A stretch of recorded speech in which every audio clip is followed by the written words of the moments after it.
I move for the concurrence of the appointment of Dr. Raul Banias, Provincial Administrator of the Provincial Administrator's Office, Province of Iloilo. I so move. So moved. Any second or questions? Second na tanan? Wala na, Doc. Yes, seconded by Honorable Kahilig, Mondehar, Serra, Gonzales, Distura, Paes, and Suliano. Unanimously seconded. Madam Chair, since Yes. there is no question about the concurrence, No we will question. request Yes. the concurred Provincial Administrator to give a simple message to this august body. And I move to suspend the rules. There's a motion to suspend the rules. Objections? None. Rules are suspended. Wala gid objection.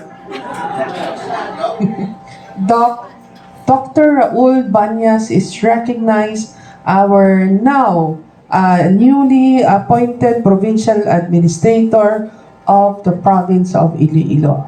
Good afternoon. Good afternoon, Honorable Vice Governor Karin, the distinguished and honorable gentlemen and ladies of the Sangguniang Panlalawigan, my colleagues in government, good afternoon. I am truly honored and grateful for this unanimous concurrence of my appointment. And I commit to you, as I commit to the Ilonggos and to the Governor, that I will do my best to perform as my duty as Provincial Administrator to contribute in the achievement of the more progress vision of the Governor and to support also the legislative agenda of the Sangguniang Panlalawigan as also the Administrator of the Province of Iloilo.